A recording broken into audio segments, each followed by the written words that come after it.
300-400 साल हो गए इस मुल्क को ये कहते हुए कि अकबर महान था। इस मुल्क की एनसीईआरटी की पुस्तक लिखती है Maharana Pratap and Shivaji was the misguided patriots of the India. पथभ्रष्ट देशभक्त थे महाराणा प्रताप और शिवाजी, तो उन्हें मुल्क से सहता रहा। यदि अकबर महान है तो फिर राणा प्रताप का कहीं कोई औचित्य नहीं होता, और यदि राणा प्रताप महान है तो फिर अकबर कभी महान नहीं हो सकता। मैंने आप सौभाग्यशाली एक अच्छा अवसर आपने चुना है, वरना ऐसे अवसर चुने कहां जाते हैं।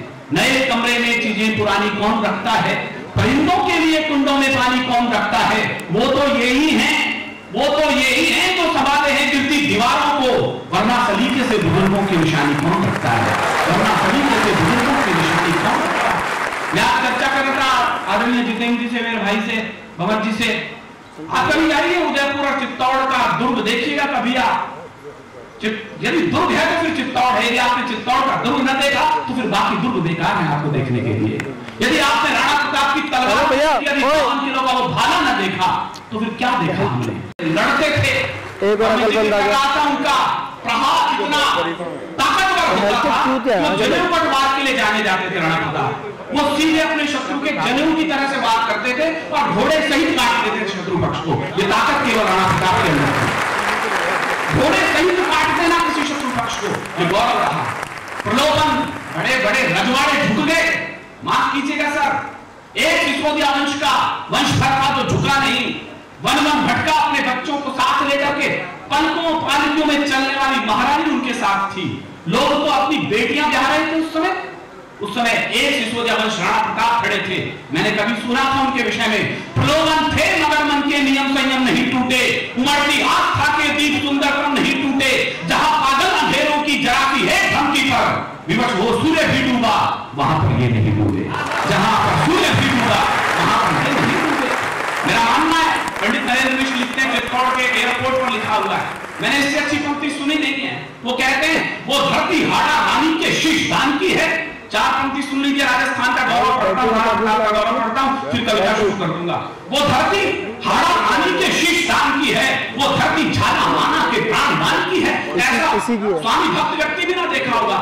लोगों ने कहा कि इंसान लड़ते हैं देश के लिए, पहली बार आपने देखा होगा किसी जानवर ने राष्ट्र के लिए जान दे दी, वो चेतक रहा। कभी जाइए हल्दी घाटी पर, वहां पर समाधि बनी है। कौन सा है ये? चार्जर है मेरे पास, कई बार एक्स्ट्रा बैटरी है, काश एक्स्ट्रा बैटरी तो है। मिलाइएगा। मैं किसी को छोटा नहीं कर रहा, मेरे पास एक्स्ट्रा बैटरी है, लेकिन चार्ज करा दूंगा, रेखांकित जरूर कर रहा हूं। जब राणा प्रताप लेकर के दौड़े युद्ध क्षेत्र से, जब झाला माना ने उनका मुकुट अपने सर पर रख लिया, चार्जर मेरे बैग के अंदर है, तुम्हारी आवश्यकता देश को जाना है, तो चेतक एक टांग से कट चुका था। तो जैसे उस नाले के पास पहुंचा तो झिझका वहां पर। ठीक यही झिझकन हुई थी झांसी रानी के घोड़े को, जब पीछे से अंग्रेज सेना आ गई थी, वो भी झिझका वहां पर, लेकिन वो नाला कूद नहीं पाया झांसी रानी का घोड़ा, और वहीं पर रानी को प्राण देने पड़े। ये झिझकन चेतक में नहीं थी, उसे 3 टांग के बाद घोड़े को ने नाले को पार किया और क्षत्रिय वंशधर को बात में उतार करके दे गया। ये एक जानवर तक ने जान दे दी। तो इसलिए मैं कहता हूं वो धरती हाड़ा रानी के शीश दान की है। अब मैं आपकी भुजाओं का पौरुष देखना चाहता हूं। वो धरती हाड़ा रानी के प्राण दान की है, वो धरती झाला माना के शीश दान की है, और राजपूती पौरुष मुगलों के आगे झुका नहीं कभी।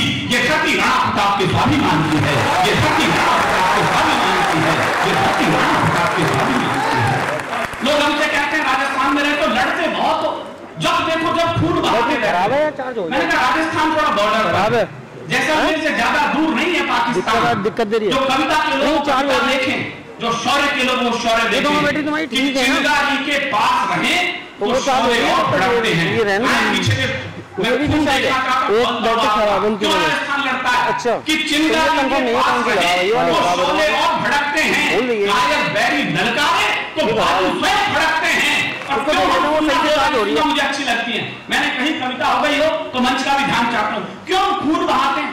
सूखी रेत है, सूखी मिट्टी है, फिर भी खून बहा रहे हो। मैंने उत्तर लिख दिया हो आपकी तरफ से, तो मैं एक बार इस सभागार को तालियों से गूंजता देखना चाहूंगा कि चिंगारी के पास रहे तो शौले और भड़कते हैं, कायर बैरी ललकारे तो बाजू स्वयं खड़कते हैं, और मातृभूमि का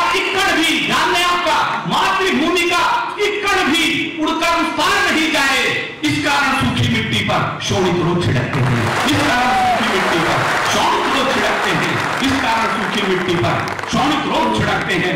मेरा इतिहास के तमाम चीजों पर दावा तो नहीं है, लेकिन जो कुछ मैं कहता रहा हूं, एक कविता विशेष में कह देता हूं। उस दौर में मुझे नहीं पता भारत सिंह जी के आने के बाद क्या समय रहेगा, कितना रहेगा। जिस कविता विशेष के लिए मैं यहाँ पर शायद बुलाया गया हूं मेरे मित्रों के द्वारा, डॉक्टर हृदय बैठी है, काफी कविता सुनती रहती है और घुमंतु बच्चों के लिए मैं आज इनसे भी चर्चा कर रहा था। राणा प्रताप के पास कुल 20,000 भील थे, थोड़े से राजपूत सैनिक थे। हल्दी घाटी बहुत सकड़ी है, इस मंच के चौथा हिस्से को करने बस इतनी सी है, वहां पर उसकी मिट्टी को खुरचे तो वह पीले रंग की है। उस हल्दी घाटी से अकबर की सेना को आना था। ठाकुर मान सिंह उनके सेनापति हो गए थे, जो राणा से उठ करके चले गए थे। अब राणा प्रताप के पास केवल 20,000 भील लोग थे। सुनता हूं कभी एकलव्य ने अपने गुरु को अंगूठा दान में दे दिया था। आज तक वो भील बालक, आज तक कोई भी आदिवासी राजस्थान का तीर चलाते समय अंगूठे का प्रयोग नहीं करता। लिम्बा राम जो ओलंपिक विजेता रहा, उसने भी दोनों उंगलियों से तीर चला करके ओलंपिक में अपनी संधान का परिचय दिया। वो सेना उनके पास थी। तो लोगों ने कहा कि ये आदिवासी लोग क्या करामात करेंगे। तो मैंने एक कविता लिखी है, सत्ता के लिए बड़े संघर्ष हुए, आज भी हो रहे हैं, कल भी हुए, परसों भी होते रहेंगे। मैं एक इतिहास की सबसे अछूती कविता आज के इस अवसर पर सुनाना चाहता हूं। कभी मृत्यु वरण करने के लिए संघर्ष हुआ हो, यह इतिहास का पहला उदाहरण जो कविता मैं आपको सुनाने जा रहा हूं। पिछले निज कर्तव्य पर युद्ध किया करते हैं और मान के धनी प्राण धनवाद दिया करते हैं। राजस्थानी धरा शौर्य की कथा कहा करती है। पानी कम है मगर रक्त की नदी बहा करती है। पानी कम है मगर रक्त की नदी बहा करती है। पानी कम है मगर रक्त की नदी बहा करती है। जहां फूसी कोमल नारी शोरों पर चलती है और वंश की बेल नुकीले भालों पर पलती है, और वंश की बेल नुकीले भालों पर पलती है। राणा पुत्र अमर सिंह भी मेवाड़ वंश गौरव थे। चूड़ावत शक्टावत मानो शत्रु को गौरव थे, किंतु हरावत दस्ते में बस चूड़ावत लड़ते थे। शक्टावत यह देख देख कर मन ही मन उड़ते थे। यह विचार उन सबको ही बालू सिंह तक ले आया, उनके सेनापति का नाम। यह विचार उन सबको ही बालू सिंह तक ले आया। उद्वेलित बालू सिंह भी झटपट राणा तक धाया। बोला श्रीमन हम भी पौरुष तलवारें रखते हैं, फिर क्यों अंतिम दस्ते में ये चूड़ावत लड़ते हैं। सम्रांगण में प्राणोत्सव का ये क्रम रोका जाए। मैं एक लाइन में कविता पढ़ रहा हूं, कितने लोग समझेंगे मुझे नहीं पता। सम्रांगण में प्राणोत्सव का ये क्रम रोका जाए।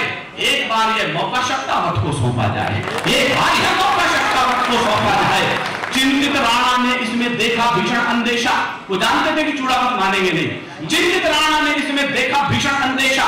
चूड़ावत सरदार जय सिंह को भेजा संदेशा।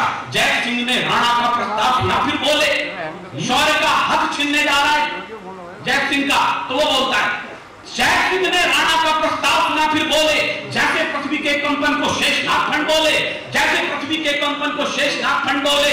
बोले श्रीमान आखिर तुमको क्यों आभास हुआ है, क्या चूड़ावत तलवारों से उठ विश्वास गया है। आज कहीं तो बैरी दल से खड़ा काट के रख दूं, एक लिंग की कसम चरणों में शीश काट के रख दूं। चूड़ावत शक्ताओं ने हम सबको बुद्ध किया है। चूड़ावत प्रस्तावों ने सच हमको बुद्ध किया है। भूल गए घायल कबंध ने पहरों युद्ध किया है। भूल गए घायल कबंध ने पहरों युद्ध किया है। भूल गए घायल कबंध ने पहरों युद्ध किया है। क्रोधित जय सिंह आंखों में भर अंगार रहा था। क्रोधित जय सिंह आंखों में भर अंगार रहा था, जो मणि छीनने के भय से विष्ठा पुकार रहा था। आखिर राणा को ही सूझी सहसा युक्ति नवेली। आखिर राणा को ही सूझी सहसा युक्ति नवेली, जिससे वे सुलझा सकते थे उलझी हुई पहेली। राणा के समझाने पर भी दोनों खड़े हुए थे। विकट हरावत दस्ते खातिर विस्मरण अड़े हुए थे। अब राणा ने एक प्रस्ताव रखा, उनठाला का किला मुगल सब सैनिक कब्जाए हैं, इस कारण इस धरती पर घन काले घिर आए हैं। जो भी जाकर गढ़ में पहले प्रथम प्रवेश करेगा, दस्ते में भी आगे सदा लड़ेगा। अब क्या था दोनों को अग्रिम पीढ़ी का हक तय करना था। अपने लिए तो दुनिया लड़ी है, इतिहास और भविष्य के लिए भी कोई लड़ा है तो आपका खून और आपका भविष्य लड़ा है। मैं उसके लिए अब क्या था, दोनों को अग्रिम पीढ़ी का हक तय करना था। लड़ना क्या था, उन्हें मौत को जाकर ही करना था। पूरी रात युगल योद्धाओं को तलवारें भाई, और उधर चिंतित राणा को नींद नहीं थी आई। भोर हुई, रणभेरी गूंजी और कुंधवी बोली, मेवाड़ी सुख चले खेलने आज खून की होली। आज नहीं निर्णय होना था हार और शुभ जय का। हारना तो किसी को था ही नहीं, तो क्या होना था। आज नहीं निर्णय होना था हार और शुभ जय का। आज सही अंतर होना था केवल विजय विजय का। आज सही अंतर होना था केवल विजय विजय का। आज सही अंतर होना था केवल विजय विजय का।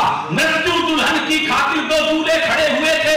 आपकी ताली कमजोर रह जाएंगी तो मेरा मन भी टूट जाएगा। मैं दो लाइन बोल रहा हूं। मृत्यु दुल्हन, आपको लगे मेरी बात ठक से लग गई है तो पूछना चाहिए एक बार आप किताब के लिए समारोह कि मृत्यु दुल्हन की खातिर दो दूल्हे खड़े हुए थे। मृत्यु दुल्हन की खातिर दो दूल्हे खड़े हुए थे। पहले किसे वरे किसी उलझन में दोनों खड़े हुए। क्या बात है, मृत्यु दुल्हन की खातिर दो दूल्हे खड़े हुए थे। पहले कौन वरेगा इसी जिद पर अड़े हुए थे। और इधर धरती पर अर्थी अंतरिम सजी पड़ी थी। ये तय कर लीजिए युद्ध कैसा हुआ होगा। और इधर धरती पर अर्थी अंतरिम सजी पड़ी थी। पहले किसको वरूं इसी उलझन में मृत्यु खड़ी थी। पहले किसको वरूं इसी उलझन में मृत्यु खड़ी थी। तो भिड़ने लगे काल से खुलकर वीर सुभद्राभिमानी। युद्ध कैसा था? भिड़ने लगे काल से खुलकर वीर सुभद्राभिमानी। लगी रक्त से खप्पर भरने काली और भवानी। दोनों योद्धा एक एक कर अंदर काट रहे थे। दोनों योद्धा दुश्मन से यूं भूतल हट रहे थे। सहसा बालू सिंह का हाथी मुख्य द्वार पर आया। पहला दृश्य सौंपता हूं, मैं दावा करता हूं आपके रोंगटे खड़े हो जाएंगे। सहसा बालू सिंह का हाथी मुख्य द्वार पर आया। भाले जैसी देख नुकीली कीलों को चकराया। हाथी टक्कर नहीं मार पाया, इतनी बड़ी कीलें दरवाजे पर लगी हुई हैं। सहसा बालू सिंह का हाथी मुख्य द्वार पर आया। सहसा बालू सिंह का हाथी मुख्य द्वार पर आया। भाले जैसी देख नुकीली कीलों को चकराया। बार बार टक्कर की खातिर जो आगे बढ़ता था उतना ही वो कील भयंकर देख देख बढ़ता था। तो बालू सिंह हाथी से कूदा, दरवाजे पर आया, खड़ा हो गया, कील पकड़कर हाथी पर चिल्लाया। कहा महावत से हाथी को सीने पर आने दो और सभी शक्तावत वीरों को अंदर चलना।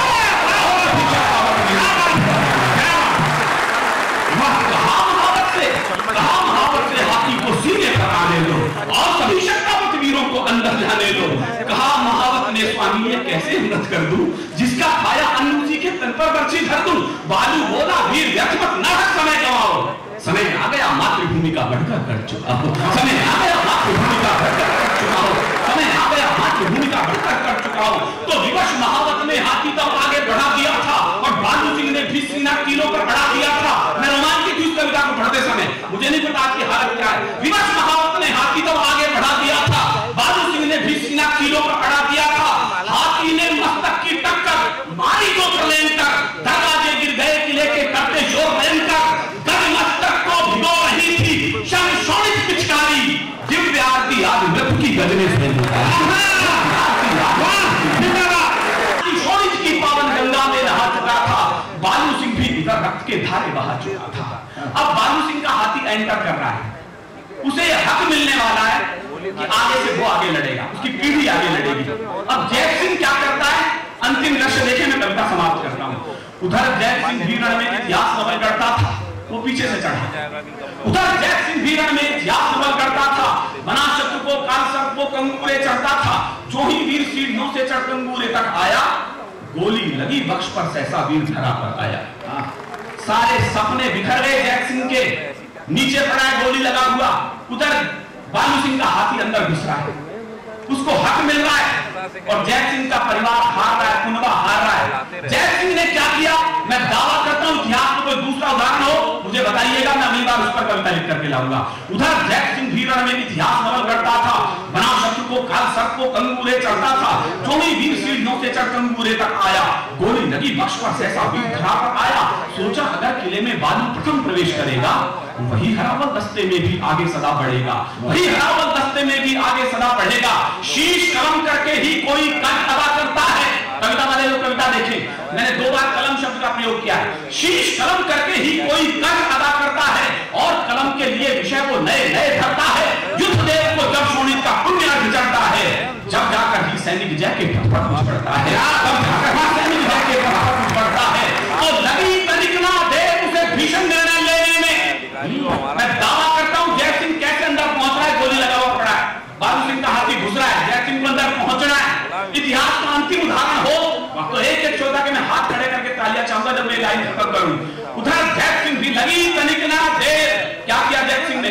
लगी तनिक ना देर उसे भीषण निर्णय लेने में, विजय सुनिश्चित लगी उसे शीश काट देने में। तो उन थाना का किला अजब ये खबरा देख रहा था। एक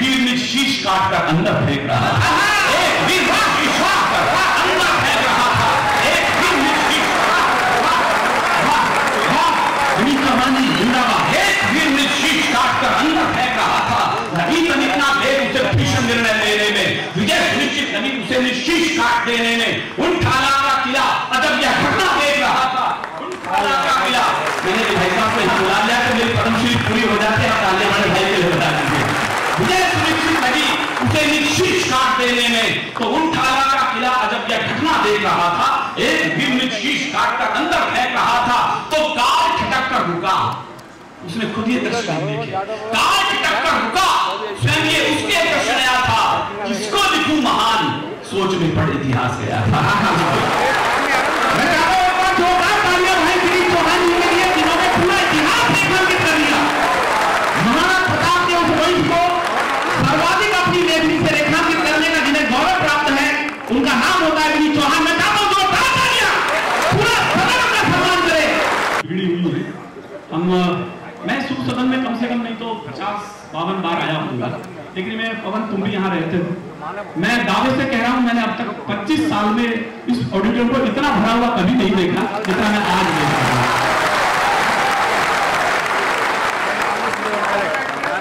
शुक्रिया, धन्यवाद। आइएगा। अच्छा मुझे बाहर भी बैठे हुए, चलो कोई बात नहीं, कुछ नीचे नहीं। अब धरती के लिए तो हम लोगों ने पूरी जिंदगी लड़ाई लड़ी, जमीन पर बैठ जाइएगा, कोई दिक्कत नहीं है। बाकी लोग तो राजनीति अपना काम करती रहेगी। मैं अब इन्होंने दुविधा में फंसा दिया है मेरे को, पता नहीं स्वाति सिंह जी अभी मिली थी मेरे को लखनऊ में, एक अभिनंदन कार्यक्रम था वहां भी, ये 5 मंत्री जो लोग जीते, जिस दिन शपथ ली थी उस दिन भी, तो उस दिन भी मैं इस कविता को बचा लिया था। मगर बाद में पकड़ेंगे भाई तुम क्या हमारी सरकार को भी बख्शोगे कि नहीं बख्शोगे। लेकिन जैसा भाई ने कहा, मैं बहुत दुखी हूँ कश्मीर की घटनाओं को देख करके, जो कुछ पिछले दिनों मैंने होता देखा। मैं दावे से कहता हूँ नींद तो आपको भी नहीं आई होगी जब आपने किसी सैनिक के गाल पर चांटे खाते हुए देखे होंगे। ये इस मुल्क की कायरता का सबसे बड़ा इतिहास है।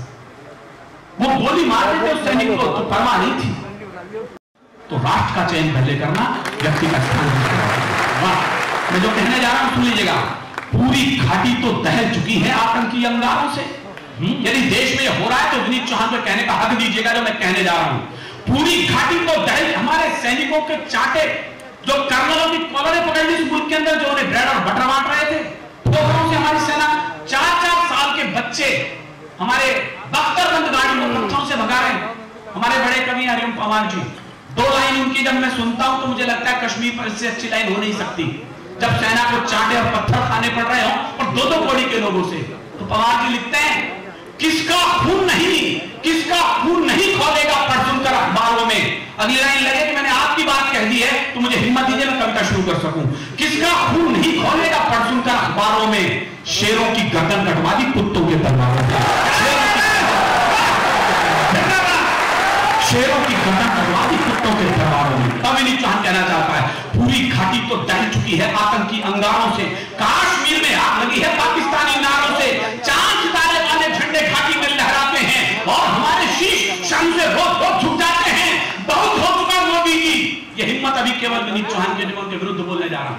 बहुत हो चुका मोदी जी, ये मौत तुम्हारे खलते हैं, रोज सैनिकों की लाशों से जिगर हमारे जलते हैं। अब घर के गद्दारों को भी, अब केवल वो ताली बजा जो मेरा ये कानून मानते हो, अब घर के गद्दारों को भी थोड़ा सा तो झटका दो, जो सेना पर पत्थर फेंके लाल किले पर लटका दो।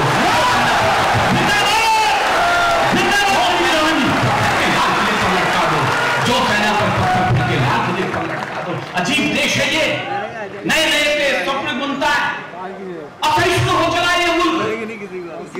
यदि हम लोग असहिष्णु हैं तो दुनिया का कोई कंट्री सहिष्णु हो नहीं सकता सर। हम तो चींटी को भी आगे डालते हैं, हम असहिष्णु हैं। ये बात मैंने और तुमने नहीं कही सर, ये जिन 2 फिल्म स्टारों ने कही है, मैं जानबूझकर उनके नाम नहीं ले रहा हूं, वरना उनका कद बड़ा हो जाएगा, मेरी कविता का कद छोटा हो जाएगा। क्या बात, वाह वाह। 5 स्टार होटलों की 14वीं मंजिल पर दारू की बोतल हाथ में लेकर अपनी महबूबा की गोद में उंगलियां फिराते हुए कहते हैं, डाकिन डर लगता है, इस देश में दम घुटता है। मैं निकम्मों से कहना चाहता हूं, क्या उस सैनिक वीर हनुमंत थप्पा का दम नहीं घुटा होगा 35 फुट बर्फ के नीचे, जो 6 दिन तक जिंदा रहा इस देश के लिए? तुम्हारा दम घुटता है देश के अंदर। वो बर्फ की घाटी में आंसू मुर्दाबाद के नारे लगा रहे थे। 2 घटनाएं एक साथ हो रही थी, मैंने ध्यान दिया है, शायद मैं अच्छी बात कह सका हूं, तो उस सैनिक तक आपकी तालियां पहुंचे, आसमान में कहीं वो इंतजार कर रहा हो आप जैसे बेटों की ऊर्जाओं का। आदरणीय बघेल जी आ गए हैं, मेरे बहुत पुराने मित्र हैं। आइएगा, कोई बात नहीं, अब ये मंत्री हो गए हैं, पहले मनुष्य हुआ करते थे।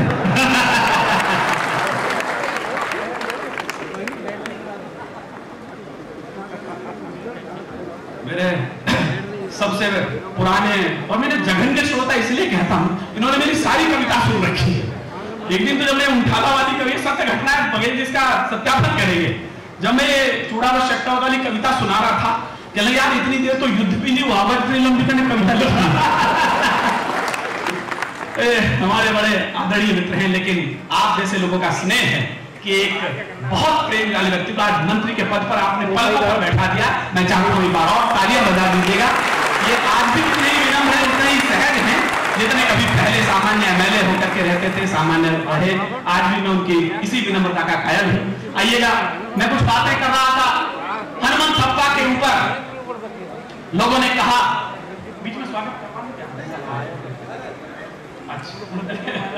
चलो भाई साहब कह रहे घर में माड़ा खुद उठा के मैं पहन लूंगा, ये सहजता है उनकी आज, वरना तो अच्छे अच्छे लोगों के दिमाग मंत्री बनने के बाद वैसे हो जाते हैं। ये आज भी आपके समाज के बीच वैसे ही आए जैसे हमेशा आते रहे। मैं उन्हें प्रणाम करता हूँ। आइएगा, एक बार तालियां बजा के मेरा मन दे दीजिएगा, एक बार जोरदार तालियां। तो मैं कह रहा था कि वो हनुमंत थप्पा क्यों नहीं मरा, क्यों मर गया होगा। 6 दिन तो नहीं मरा वो, लेकिन क्यों मर गया होगा वो आखिर 24 घंटे में क्यों लिया करके। मैंने इशारा किया, सुनेगा, वो बर्फ की घाटी में आंसू हो गया होगा। इशारा पहुंचे तो मेरा बात वहां तक पहुंचे। वो बर्फ की घाटी में आंसू हो गया होगा। उम्मीद करूंगा ये लाइन कल की शायद हेडलाइन हो। एक चीज कश्मीर भला भारत से लड़कर ले लोगे, इस कश्मीर के चक्कर में लाहौर बड़ा चीजें लोगे। इस कश्मीर के चक्कर में लाहौर बड़ा चीजें लोगे। इस कश्मीर के चक्कर में लाहौर चीजें लोगे। तुम पहले जाकर पूछो अपने दादा नानाओं से, वो भीख जान की मांग है हिंदुस्तानी सेनाओं से। ये आपके पुरखों के नाम एक गिनीज बुक वर्ल्ड का रिकॉर्ड दर्ज है। 90,000 सैनिक थे पाकिस्तान के पास। भारत के एक जनरल अरोड़ा के पैरों की जूतियां चाटनी शुरू कर दी। ऐसी कायर फौज केवल पाकिस्तान के पास में है। और वो कहता है मुझे इन चीज कश्मीर चाहिए। तब 1 लाख सेना ने खुद चरणों में आयुध डाल दिए। तब 1 लाख सेना ने खुद चरणों में आयुध डाल दिए। ये अलग बात, तब से हमने सीमा पर विस्फोट डाल दिए। कश्मीर देश का मस्तक है, तिरछी इसकी पेशानी है। एक नाम आ गया बिलावल भुट्टो की गर्लफ्रेंड का। नए लोग तो समझ जाएंगे, चाचा काबू को बाद में बताना मैं बोल क्या रहा हूं। कश्मीर देश का मस्तक है, मजा ना आ जाए तो गारंटी से पैसे वापस। कश्मीर देश का मस्तक, मैं बिलावल से बोल रहा हूं, कश्मीर देश का मस्तक है, तिरछी इसकी पेशानी है। ये रणचंडी मां दुर्गा है, मत समझ हिना रब्बानी है। ये रणचंडी मां दुर्गा है, मत समझ हिना रब्बानी है। ये सोच खून का रिश्ता है, हर गलती को सह लेते हैं। तुम चचा जान के पोते हो सो माफ तुम्हें कर देते हैं। तुम चचा जान के पोते हो सो माफ तुम्हें कर देते हैं, वरना जिस दिन हम चाहेंगे। ये लाइन विनीत चौहान नहीं पढ़ रहा था, और ये लाइन हिंदुस्तान की राजनीति तो कभी नहीं पढ़ सकती। मैं दावे, मेरी हिम्मत को दाद देना, मैं कहां खड़ा हूं, किनके सामने खड़ा होकर क्या वक्तव्य देने जा रहा हूं।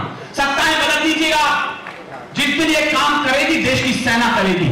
मैं उस लाइन को पढ़ दूं तो ऑडिटोरियम एक बार गूंजता देखिए हमारी सेना के सम्मान में, वरना जिस दिन हम चाहेंगे ये गर्व गुमान नहीं होगा। सेना ने जिस दिन ठान लिया ये पाकिस्तान नहीं होगा।